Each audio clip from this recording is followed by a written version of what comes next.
Fala galera, tamo aí começando mais um episódio deste podcast que veio para mudar e veio para ficar, o Prof Play. Tô aqui com o meu companheiro de sempre, professor Carlão, e a nossa convidada ilustríssima, a Isis, que é uma liderança política aqui na nossa importante cidade da Marília. Carlão, quer dar guarda-graça ou não? Olá galera, gente boa, é bom estar com vocês aí mais uma vez. E hoje é bom que todo mundo esteja preparado, porque a ideia é efetivamente mudar a perspectiva. Então hoje, Isis, obrigado pela sua presença, uma honra recebê-la. Mas antes da gente começar a falar, vamos faturar, né? Porque nós precisamos colocar aí o pão na mesa. Então vai lá, meu garoto. De lei, moçada, a gente não pode deixar de estar falando sempre da nossa parceiraça, a Zap Autoescola, na cidade da Garça, que fica aqui na região de Marília. A Zap Autoescola Osnave, moçada, não é propaganda falsa, é só nave. Só coisa fina. Tem ar-condicionado, tem direção hidráulica, capaz de você ficar até meio mal acostumado, mas é bom demais. Depois na hora de pegar o Fuscão vai sofrer. A Zap fica na Avenida Doutor Labienio da Costa Machado. Eles estão no número 1145, no Jardim Paulista. E o telefone lá da Zap Autoescola é o 014-3471-0662. Tem habilitação tipo A, tipo B, tipo A e B, que é carro e moto. Tem o curso de reciclagem, tem a renovação, tem o simulador, pegada PlayStation 5, inclusive Sony, se quiser patrocinar a gente, tamo no jogo. Mas ó, você chega lá na Zap e fala assim, ó, eu vi a propaganda lá no Prof Play, procura pelo Flavinho, que é um companheiro assim, ele não é de muita estatura, mas ele é muito bonito, usa o óculos estiloso, que ele vai te dar por ser um desconto sensacional. Zap Autoescola, obrigado por tudo. E se você quiser fotografar sua formatura, gravar o batizado do seu filho, fazer um registro da festa junina, qualquer evento, produção audiovisual, é na Ômega, aqui em Marília. Os caras são fera. Registro de memória, foto, vídeo, é com eles. Procura a Ômega, que é show de bola, e vamos trocar a nossa ideia. Eu tô ansioso, menino. Hoje vamos chacoalhar o bambu, hein? Então vamos lá, eu vou começar. Primeiro eu quero que você, gostaria muito que você falasse um pouco para a galera o quanto a ideia da política, visto que você, na qualidade de uma pessoa que se preocupa com a questão política, como que a política chegou em você e o quanto a política efetivamente mexe com você. Lembrando que você é a recém-saída do ensino médio, fez cursinho, entrou na universidade, cursa 2 cursos superiores ao mesmo tempo, os dois têm tudo a ver com política, o curso de Ciências Sociais e o curso de Direito, os dois aqui na cidade de Marília. Agora, eu não sei se eu conheço mais alguém que dá aula no Direito, não me lembro, mas nas Ciências Sociais com certeza. Tá lá o Paulo Cunha, que é meu amigo, meu parceiro, o Del Roio dá aula lá. Não é meu amigo, mas eu conheço. O Giovanni, acredito que tá lá também. A Valéria Barbosa. Giovanni Alves. Isso. A Valéria é uma pessoa incrível, foi minha professora. Beijo para todos vocês. Então eu queria que você falasse um pouco disso. Como que a política chega no seu coração? Bom, eu queria primeiro agradecer de estar aqui, estou me sentindo muito importante. Mas eu não sei qual foi o start, eu acho que não teve uma virada. Eu sempre estive muito envolvida, né? Os meus pais são do direito, a minha mãe das ciências sociais. E eles sempre foram muito envolvidos, né, em toda essa essa questão política. E inclusive tem uma foto que eu achei esses dias, que sou eu com 2, 3 anos no Movimento Sem Terra lá do Paraná, e eu tô toda suja de terra, brincando com as crianças lá, então desde sempre, né, eu estive nesse ambiente. Mais recentemente, sempre gostei muito, né, de sociologia, de filosofia nas matérias do ensino médio. E mais recentemente decidi, inclusive foi um start que o Carlão me deu, decidi que queria realmente entrar para a política e resolvi começar a fazer já meus planos, né, por agora, para quem sabe daqui para frente colher alguma coisa. Mas toda essa questão com certeza vem da minha família, né, dos meus pais, que sempre estiveram muito envolvidos e me influenciaram bastante. Então sempre tive muitos livros em casa, minha mãe tem uma biblioteca imensa e sempre me espelhei muito nela, inclusive. Eu te entendo perfeitamente. Sua mãe é uma pessoa incrível e espero que um dia ela venha aqui. Sua mãe é do direito, né? A minha mãe é Direito e Ciências Sociais. Ela fez Direito na Univem e Sociais na Unesp. Nossa, os dois cursos também. Fez. Que barato, bicho. Eu costumo dizer que de pé de manga não nasce abacate. Então, você é comum, né? Isso é bom, importante. E eu queria que você falasse um pouco. Você é uma pessoa muito jovem, você está com... Agora eu vou fazer 20 mês que vem. Vai fazer 20, que saudade de 20. Nossa, faz um tempão que eu passei isso. E sou muito jovem. Eu queria que você tentasse falar como que você, jovem, enxerga a política para os jovens. Porque é interessante que quando a gente fala de política, a gente pensa em 10 velhos de cabeça branca, tudo de terno, tomando uísque e fumando um charuto. E fudendo. Né? E rebentando com a porra toda. É a imagem que a gente tem. Aliás, eu não sei se você viu um vídeo, tá circulando aí na internet, um vídeo bem interessante, que é o vídeo de um cara, ele trabalha no Pânico, um negócio assim, ele imitando o Bolsonaro na frente de vários políticos e empresários, inclusive o Temer tá lá e ele faz piada com a cartinha do Temer e tal. E pra mim aquilo é a cara da política brasileira, assim, tudo gente branca, é o Marinho, de terno, acho que é esse o nome dele, né? Homem branco de terno, já com idade mais avançada e um jovenzinho meio bobinho no meio, certo? Então como que chega pra você, mulher, jovem, essa perspectiva da política, como você enxerga isso pra galera da tua idade? Eu acho que no cenário político atual tem crescido bastante gente mais jovem, né? Eu acho isso muito importante. Mas realmente, essa é a visão que todo mundo tem da política. Inclusive, sempre me incomoda muito das pessoas falarem nenhum político presta. Isso sempre me incomodou bastante. Porque é o único meio que a gente tem de mudar o mundo, né? Pelo menos a realidade onde a gente está. Por meio da política. Então, esse crescimento dos jovens na política, eu acho bem positivo. E eu acho que as redes sociais fez bastante isso, assim. O acesso à informação, o acesso à luta, né, ela cresce bastante com as redes sociais. E eu acho que dessa forma, inclusive, é o que eu tento fazer um pouco, né, nas redes, que é levar informação às pessoas e mostrar o que está acontecendo de uma forma fácil. Que eu acho que isso muda muito, assim. Normalmente a gente vê, né, o pessoal todo engravatado e tal, e acha que é uma coisa muito distante, e fala, eu nem entendo disso, né, por que eu vou atrás? E eu acho que isso que faz a diferença, né, a democratização da política, que loucura isso. Mas eu acho que é isso. Acho que a internet, ela dá voz aos jovens, e é meio por esse caminho que eu tento ir. Não só de definitivamente levar o jovem à política, mas a política não é só um cargo eletivo, né? Exatamente. Vixe, a cabeça vai longe. Um milhão de coisas pra falar. Sabe uma coisa que me chama muita atenção? E eu acho que isso é até um pouco mais particular da geração que, grosso modo, já nasceu no século XXI. Eu não sei sua idade. Você deve ter 18, 20? Ela falou agora, 20 anos, tá doidão? 20 anos? 19, eu tava pensando na pergunta que eu ia fazer.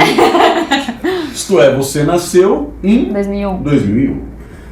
Então, essa geração, você sabe a diferença que isso faz, eu sei até um pouco menos, ela foi se educando, ela foi tendo inclusive uma certa formação no campo da moral, já num outro mundo.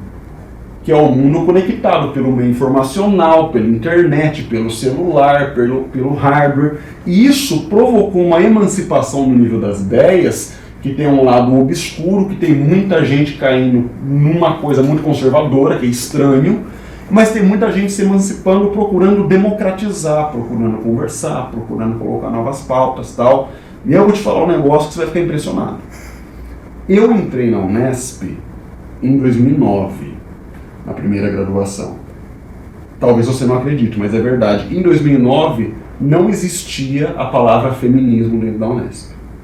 A não ser que fosse uma coisa muito dos rincões, muito escondida. Mas enquanto eu fazia o curso, eu vi surgir a palavra feminismo, as primeiras pesquisas, a palavra empoderamento.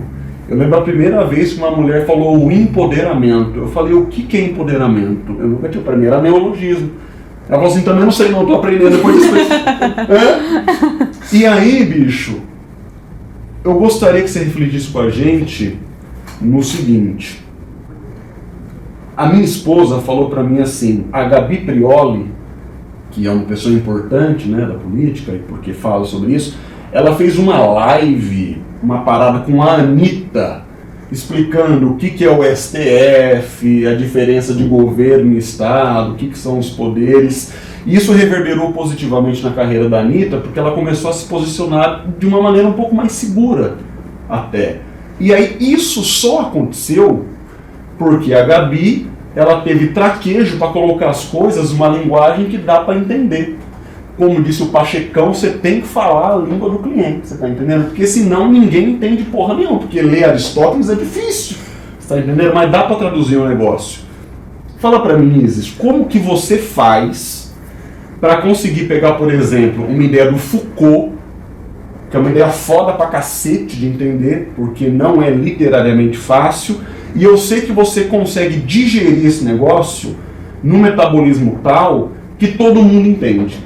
Fala pra mim, como que você faz isso, qual técnica que você usa, como que é o seu rolê nesse sentido? Tem muitas coisas pra comentar. Qual lugar? A primeira delas é sobre a questão da Gabi Prioli, né? Eu acho que é um pouco polêmico, mas a questão da mobilização da esquerda eu acho que é um assunto importante, porque dentro da própria esquerda existem muitas, né, variantes, claro, assim como da direita, mas a esquerda anda se dividindo muito. E uma das questões que eu acho importante são dessas personalidades que nem são personalidades políticas, né? Por exemplo, o Felipe Neto. Quem diria que o Felipe Neto viraria, né? Eu li isso num jornal conhecido, que o Felipe Neto é o novo líder da esquerda. E isso assusta um pouco. Mas, ao mesmo tempo, ele faz um papel importante, né? Também, assim como a Gabi Prioli, que fez a live com a Anitta, de levar uma informação política a um povo que não teria esse acesso. Então, eu acho que, só comentando sobre o caso da Prioli, que é importante, mas também, né, temos que ponderar, porque não tem como eleger o Felipe Neto como líder da esquerda brasileira. Tipo assim, tem que tomar cuidado com quem a gente deposita prestígio. Exatamente, eu acho que isso é um debate importante. A Gabi é advogada, né? Perdão de interromper. Ela acho que é advogada criminal, inclusive. Verdade. A outra questão que eu ia comentar é sobre como passar, né, isso. Eu não tenho muita experiência dando aula, por exemplo, claro, acabei de começar, mas eu acho que por ter a idade que eu tenho e de conhecer muita gente que não se interessa por política ou que até se interessa, mas que não consegue entender, eu acho que é mais fácil de me comunicar com as pessoas pela proximidade mesmo. Mas porque eu já estive do outro lado, assim, eu já não entendi nada. Porque como eu comecei muito cedo, eu não sabia nada. E aí quando eu comecei, eu ficava, nossa, mas eu quero saber e não tem ninguém falando do jeito que eu entenda. Pode crer. Como é que... com 13 anos eu li Ética Protestante e Espírito do Capitalismo. Entendi tudo? Não, claro que não. Eu li com 30 também não entendi, não. Mas foi importante esse contato cedo, porque eu consegui perceber, então, ok, aqui tá aqui o bruto, mas o bruto não vai me satisfazer porque eu não consigo compreender. Então, quem que vai me ensinar? E eu tive um papel muito importante dos professores, dos professores que conseguem fazer, chegar ao aluno, né, na mesma linguagem. Então, o Carlão é um deles, a Joyce, com certeza, foi uma professora do cursinho. E do Joyce, nossa amiga de História da Arte. Isso, exatamente. Enfim, vários outros professores que conseguiram essa proximidade. Eu sempre admirei muito meus professores e acho que eles tiveram um papel fundamental de eu ver como é possível fazer uma coisa muito complexa fazer as pessoas compreenderem de uma maneira simples. E busco isso na minha vida, claro, né, por meio das redes sociais, mas de estudar muito o tema e entender de fato como é possível passar. Acho que essa é a principal questão. Isso é um negócio, é muito doido, porque parece que é uma coisa pequena, que é um detalhe, mas não é. Isso é uma revolução, cara. Bicho, quando eu comecei a dar aula, tem 12 anos, eu não sabia fazer. E a internet era meio mato. Eu, no começo, não me preocupava em ser acessível. Eu me preocupava em ser técnico. Eu demorei um pouco, eu vou dizer para você que eu demorei uns anos para entender que uma boa produção intelectual é, em primeiro lugar, clara, depois ela é técnica. E a tua geração, ela deu esse pulo do gato já faz tempo. Porque já entendeu que o grande lance do século, para falar das coisas boas, é a democratização da informação. Não é você enrijecer a informação para ninguém entender, ao contrário. Mas eu acho que isso tem seu lado negativo, né? Como tudo, porque a internet virou meio que uma terra de ninguém. Não pode banalizar. Exato. Então, todo mundo produz informação, e aí de onde vem, e todo mundo compartilha, e quem é que tá falando. E aí temos aí, né, as fake news, que já elegeu uma galera pelo mundo. Eu acabei de ter um rabo de arraia com o meu barbeiro, com o Rafael. Ele tava fazendo a barba, eu falei, Rafa, bicho, eu vou gravar em 20 minutos, você consegue acabar? Consigo. Ele falou assim, você tá com falha na barba. Eu falei, também, vocês elegeram uma porra de um genocida, como é que eu não vou ficar estressado com o negócio dele? Ele, rapaz, vou te falar um negócio. O barbeiro dando aula de política, ele falou assim, o Bolsonaro, ele não consegue governar porque não deixam. Falei, mas quem não deixa? Ele é o STJ. Eu falei, o STF? Ele esse daí é o culpado. Eu falei, Rafinha, bicho, vou falar pra você na broderagem. Te enganaram. Se um dia você quiser entender o que é o STF, o que é a gente troca ideia na boa. Mas não acredita nisso não, bicho. Porque isso daí é mentira. Aí ficou meio assim, tá? Você viu o Flamengo, não sei o quê, já dá aquela desbaratinada, né? Mas você tá falando da coisa da informação, às vezes, banalizar é prejuízo mesmo, você tem razão. Eu tenho uma visão um pouco polêmica acerca desse momento.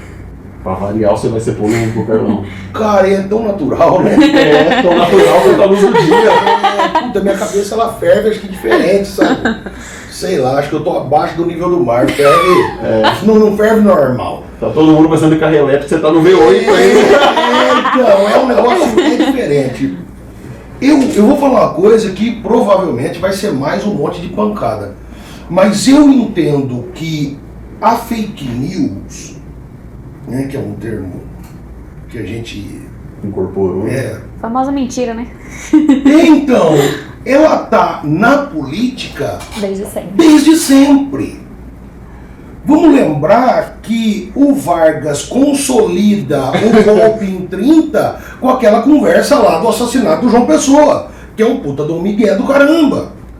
Então, não que ele não tenha sido assassinado, mas o motivo, né? Não, mas tinha sido o Washington Luiz que tinha mandado, então poxa. Mas o plano Cohen depois, essa foi patifaria mesmo, e afundar o navio na costa brasileira com bandeirinha nazista, e a gente vai pegando um monte, e o governo Collor tinha mentira pra caramba, e no governo Sarney tinha mentira pra caramba, isso falando só de Brasil. Exatamente. Então, eu entendo que a notícia falsa, ela sempre existiu e sempre vai existir. Agora, com certeza, quando a gente pensa em internet, ela é um canhão para qualquer coisa. Para qualquer coisa. E partindo dessa ideia de que a internet é um canhão,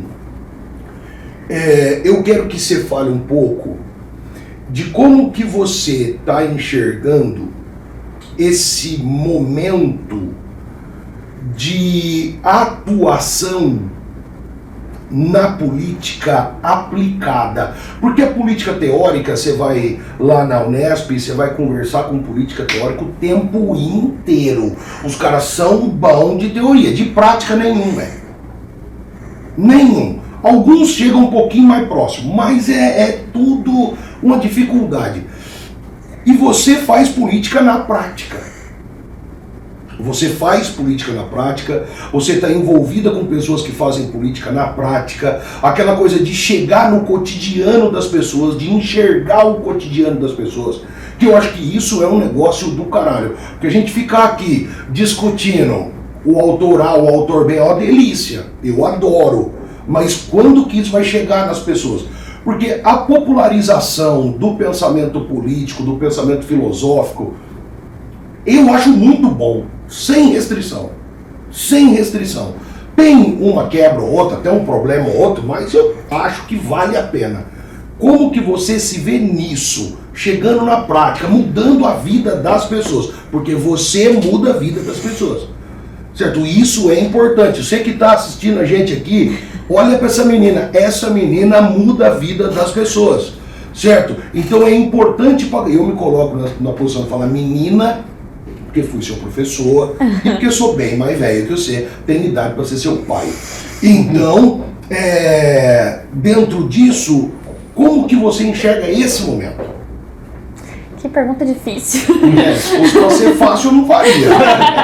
Eu posso pra assustar na cara. Não sei, eu não sei se é sempre de caso pensado. Eu acho que eu sempre fui muito inquieta, assim, e sempre estava lá fazendo. E quando eu vi, eu estava levantando a mão para ser a primeira a fazer.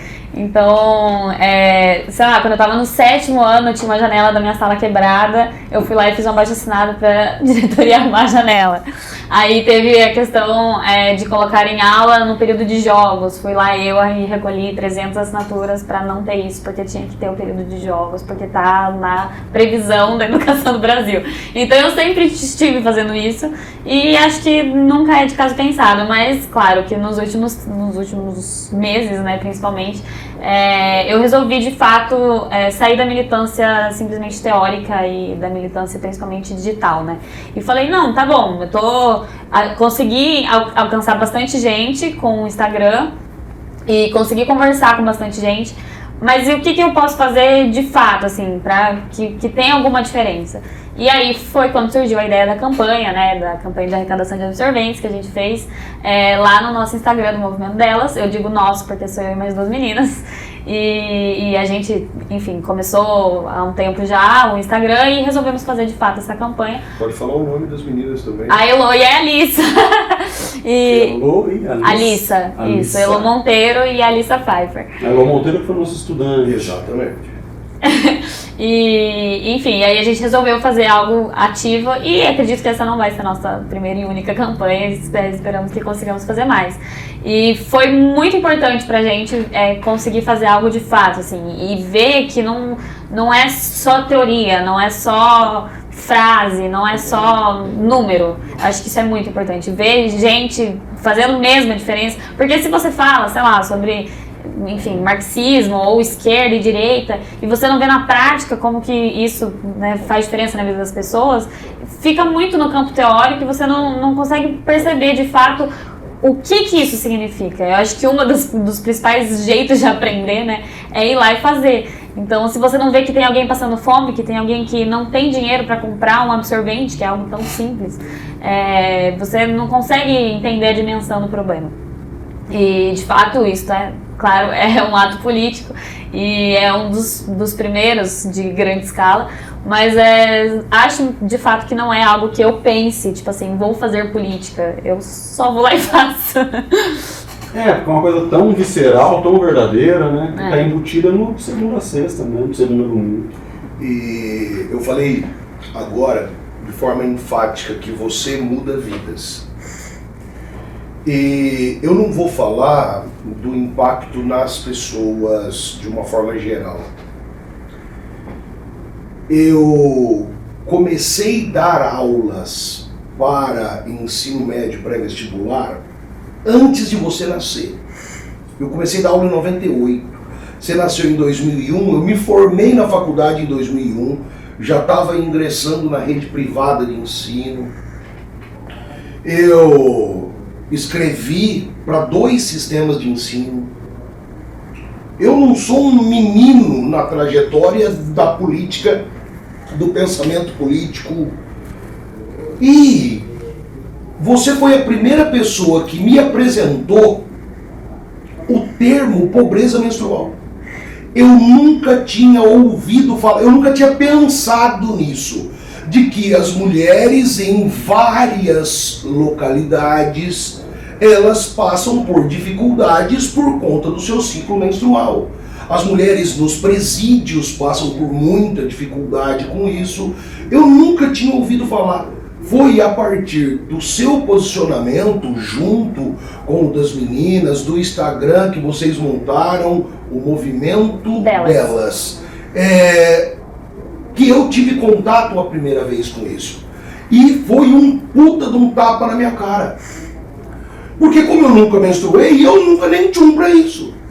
Isso mostra que o pensamento político que a gente tem de uma forma geral, ele é absurdamente machista. Absurdamente machista. Então é uma paulada muito grande. Eu não sei se você já tinha antes ouvido falar disso, tinha visto alguma coisa desse tipo. Eu nunca tinha me ligado. Olha que coisa pavorosa.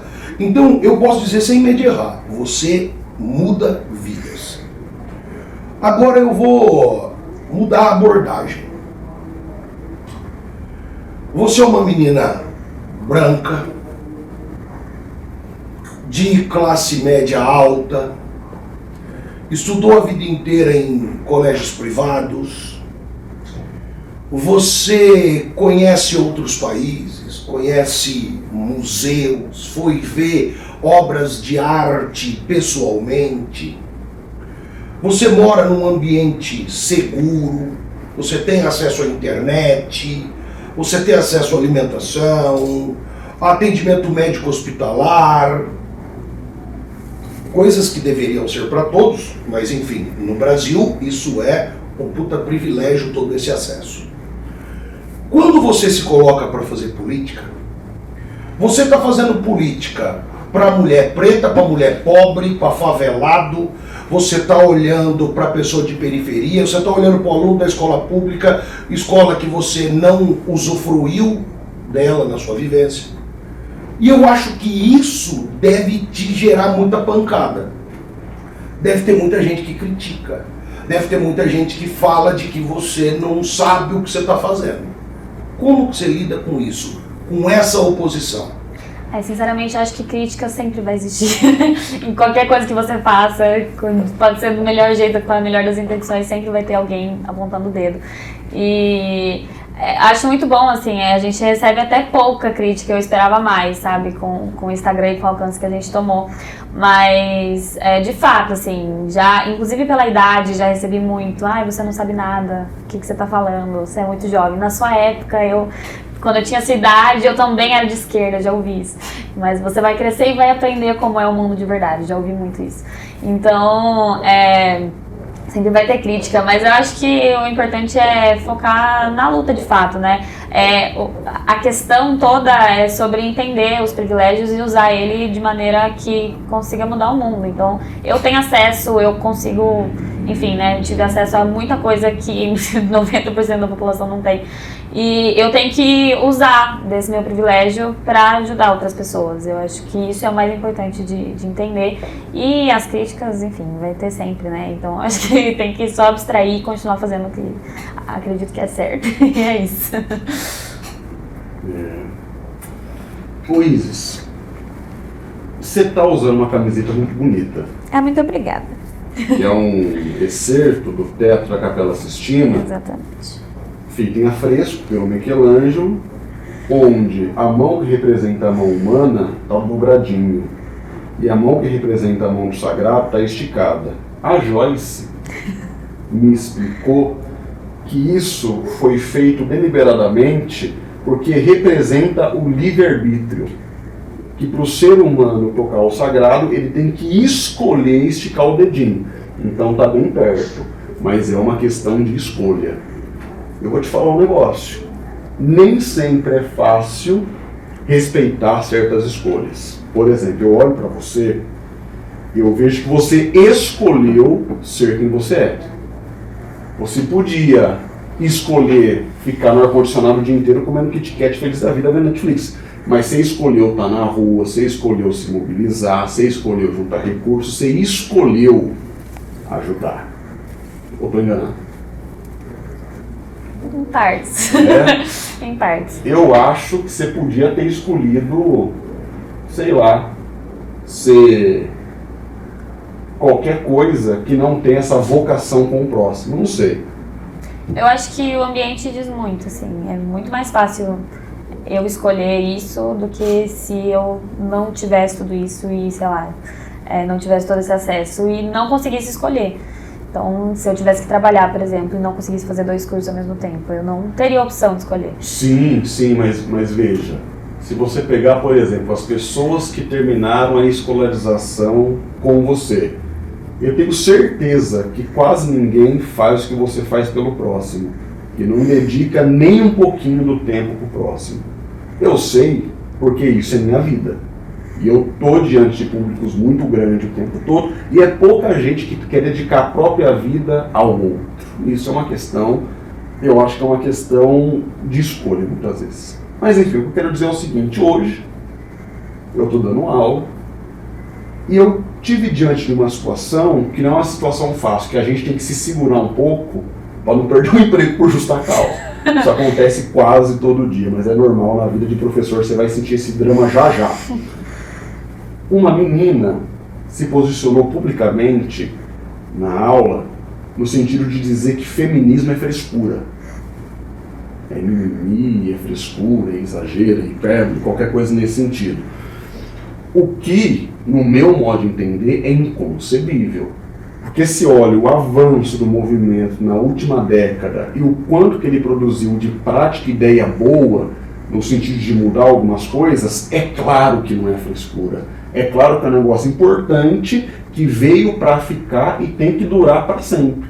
Porque no nosso país, eu não sei dizer fora do país, porque, enfim, mas no nosso país tem instigado a pensar que no Brasil existe uma estrutura patriarcal e machista que faz mal em muitos aspectos. Só que a pessoa pode ser livre para achar que isso é uma bobagem. Às vezes, não é nem liberdade, às vezes ela foi condicionada a esse tipo de raciocínio e ela não percebe. Minha pergunta: você acabou de falar que existe muita crítica e que você já foi rechaçada por ser mais nova, o que é uma idiotice. Mas minha pergunta é assim: diante da liberdade de pessoas que acham que você está perdendo o seu tempo, ou de pessoas que devem te mandar mensagem nas redes sociais te chamando de comunistinha, ou de pessoas que, no âmbito da sua liberdade, fazem escolhas tão diferentes da sua, como que você reage diante disso? Muitas perguntas difíceis. Eu acho que é muito mais fácil eu responder uma pergunta técnica do que muito pessoal. Perguntar no Capital, no capítulo 5. Mas... Até o orgulho brota aqui, né? Ó. Olha o cortes do podcast. Então, eu tive inclusive um cenário desse na minha família, né? A família da minha mãe é bem conservadora, assim. Eu sabia, eu já perguntei saber. E tem uma tia que, inclusive, usou essas palavras, comunistinha inútil. Ah lá. Porque eu falei da vacina. Enfim, e aí... E é um bordão, né? Pois é. Mas eu não sei, eu tento abstrair, assim, porque é o que eu falei, né? Se eu acho que eu tô fazendo certo, eu sempre achei que idade nunca foi algo, tipo, um empecilho, né?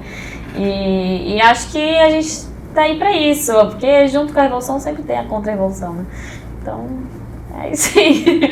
E sobre a questão da liberdade das pessoas, eu acho isso muito difícil, é um tema muito complexo, porque realmente, assim, inclusive o feminismo é sobre a mulher poder fazer o que ela quiser, então se ela quiser não ser feminista, meio que tipo, E já passou muito sobre isso, né, na minha cabeça de, mas e a tolerância com o intolerante? Isso é outra questão que é muito complexa, mas a liberdade é isso, né, a liberdade de todo mundo de ter o pensamento que quiser. Acho que o papel da educação, principalmente, é de abrir o leque e falar, tá aqui, né, esses são os caminhos, aí vai de cada um seguir o que... Mas sabe uma coisa que eu tô pensando? Por exemplo, eu tenho certeza que para uma mulher ser feminista está muito mais associada à prática do que ao campo intelectual. Uma mulher completamente simples como minha avó pode ser uma feminista sem saber a Simone de Beauvoir, por exemplo. Sim.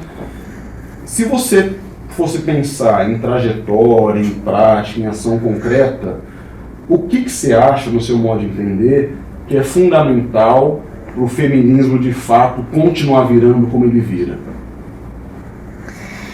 Olha, eu acho que um dos passos já foi dado, né? Que é a informação, apesar de não chegar em todos os lugares. Muita gente ainda não sabe o que é feminismo e não... Em algum momento da vida pode ser que chegue, né? Tenha contato, mas os meios de comunicação falam cada vez mais disso. Eu acho que é cada vez mais presente na vida das pessoas. E sai, né, da universidade, por exemplo, sai dos centros acadêmicos, e eu acho que essa é uma questão muito importante. Voltamos, né, à questão de tudo que é a comunicação. Comunicação com quem não tem, não é engravatado e não é, enfim, não tem, né, todo esse aparato social que no Brasil é um privilégio. Então eu acho que a comunicação, a educação, certamente. Tivemos aí, né, o centenário de Paulo Freire, e para citar então que para citar que a educação em si não muda o mundo, né? A educação muda as pessoas e as pessoas vão lá e mudam o mundo. Então é isso. Você acha que o mais legal é tirar o assunto da gaveta, então? Com certeza. Com certeza. Porque é isso, muita gente não teoriza, né? Sabe, sei lá, acha mesmo que as mulheres têm que fazer o que quiser, mas não sabe que isso é o feminismo. Porque é só a igualdade entre homens e mulheres, tipo, achar que mulher é gente, é o feminismo. E pode ser que não teorize, mas se de fato aplica isso e acha isso, então sim, a pessoa é feminista, ela querendo ou não. Entendi. É um lance muito de identidade também, como você fala, né? Eu vejo esse movimento que a gente está assistindo nos últimos 5 anos, mais especificamente, de crescimento de movimentos, de pautas identitárias, de pessoas se colocando.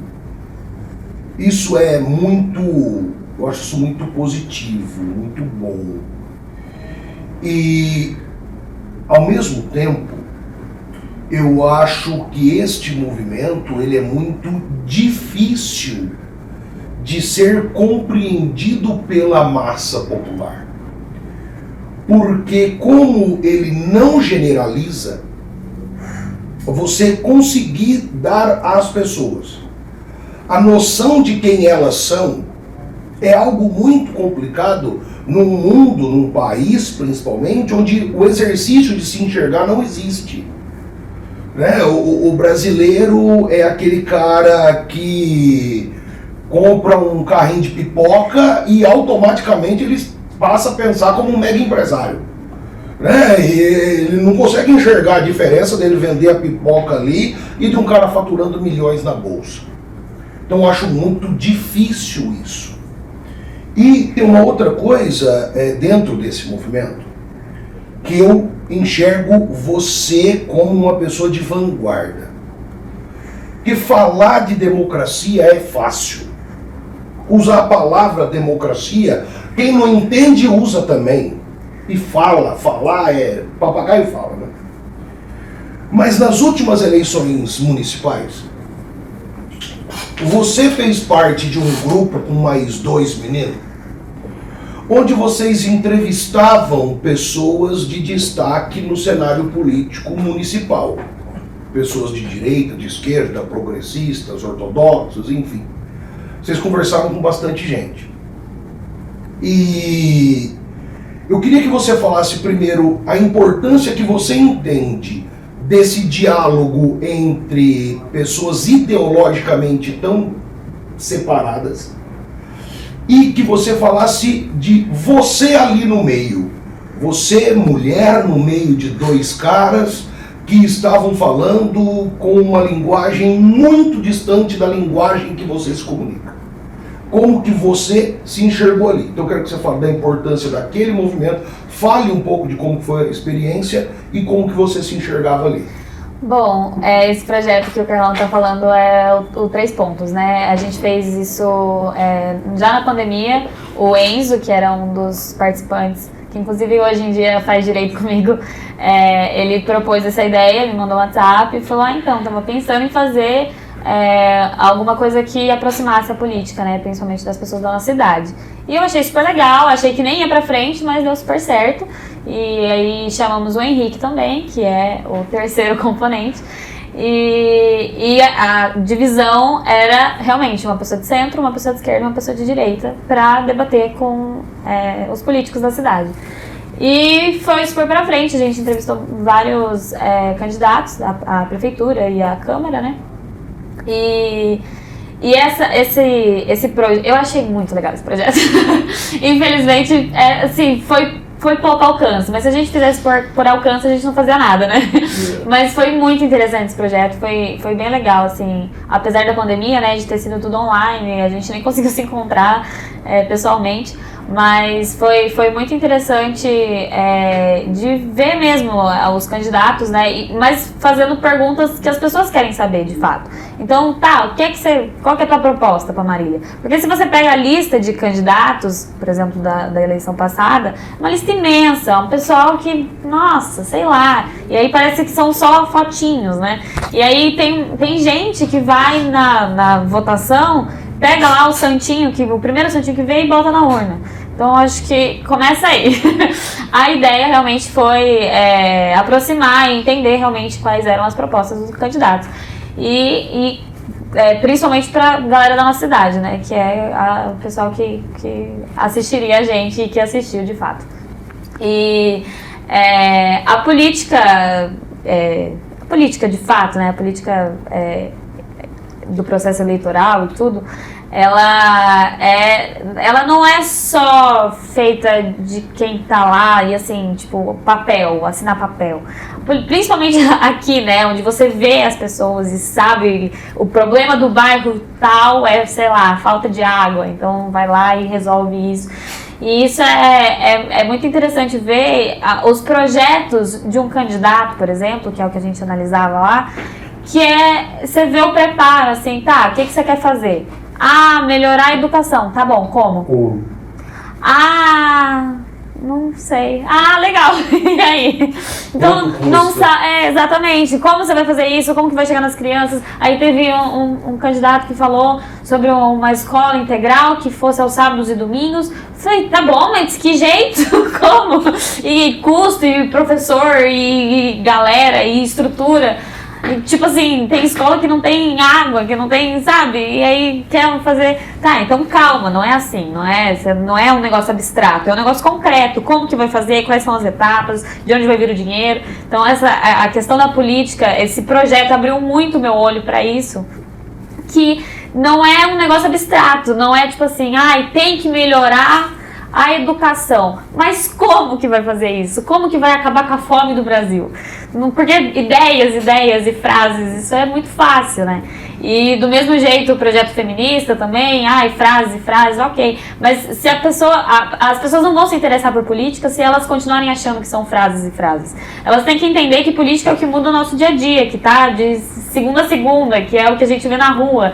Sei lá, qualquer coisa pública ou não, pode ser privada também, tem política envolvido. Então quando as pessoas entendem isso, e eu acho que esse é o meio de chegar na massa, a massa, e mostrar o que é de fato a política. Então, se você disser, sei lá, pra Dona Maria que tá precisando de, sei lá, de qualquer coisa, e você mostrar que é por meio da política que ela vai conseguir A ou B, que os filhos dela vão ter creche, que ela vai ter meio de transporte para ir trabalhar, ela pode ser que ela comece a se interessar. E essa maneira de mostrar para ela como que faz A ou B é a comunicação que eu principalmente acho que é um dos maiores desafios e também um dos maiores objetivos que eu tenho com esses projetos que eu faço.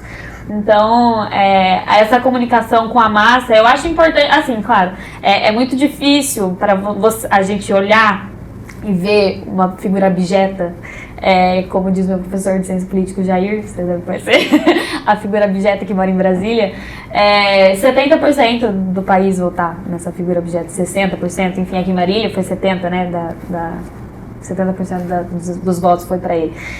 E aí você fala, putz, tá, mas e aí, como é que vai chegar nesse povo, né, porque se tem sei lá, o seu Marcos que olha no WhatsApp e acredita que a vacina vai implantar um chip, como é que vamos chegar neles?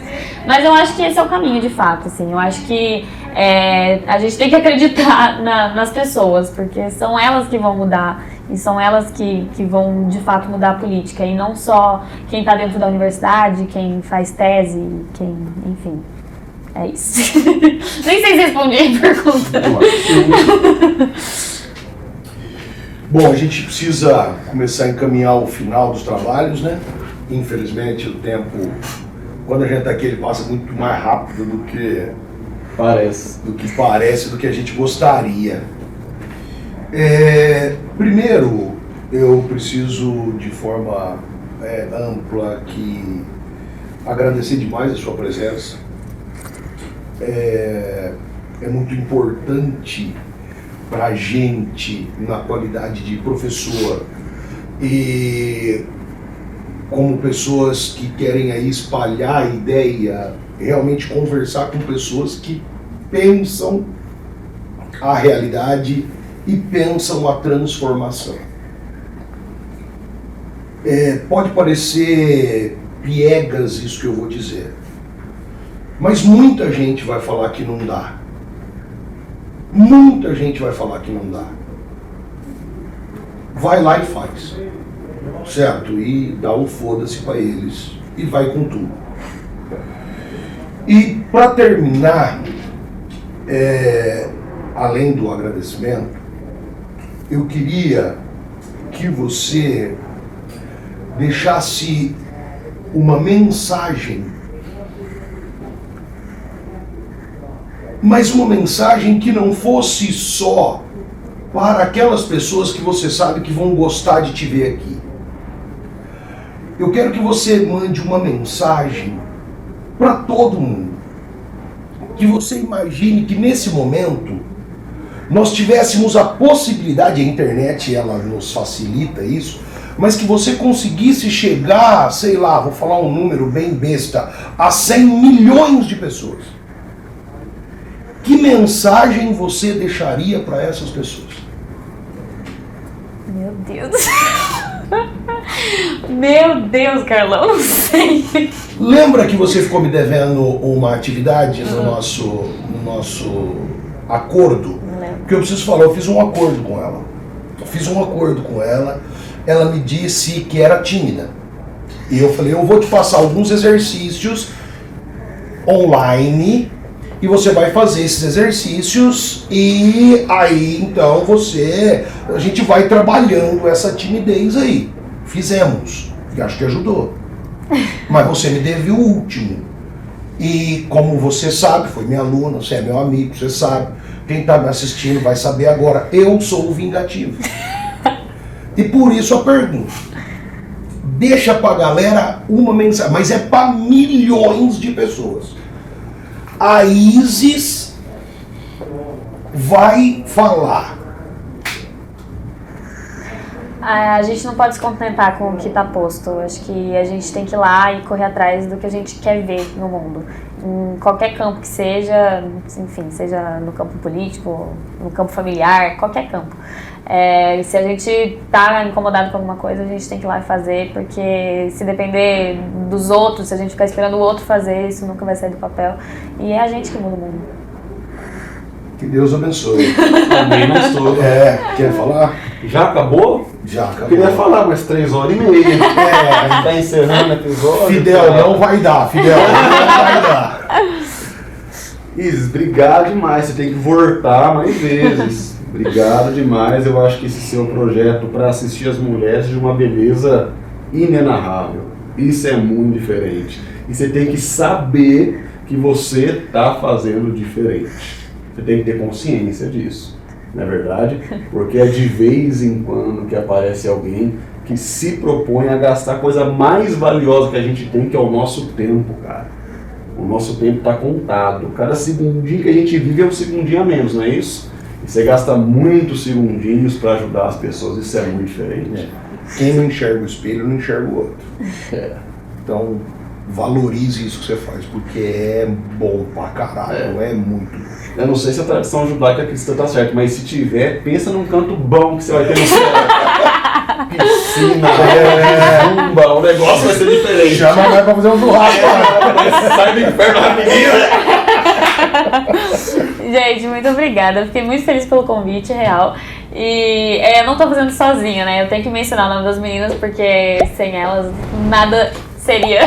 Então a Alissa e a Elô são, sério, eu gosto muito de participar desse projeto. Eu acho que é uma das melhores coisas que eu já fiz. E com certeza essa não vai ser a primeira campanha, não vai ser a última campanha que a gente faz. E é isso. Espero que vocês sigam lá. O Instagram é @movimento delas. Movimento delas. A gente posta coisa toda semana, quase todo dia tem post lá, muita informação de qualidade. E é isso aí. Quando tiver outra campanha, chama nós, vem aqui, vem divulgar, traz as meninas. Eu venho. E vamos que vamos. Beleza. Beleza, muito obrigado. Valeu, galera. Valeu, meu parceiro. É nóis, galera. Obrigado aí pela audiência, obrigado pela atenção e até a próxima. Falou!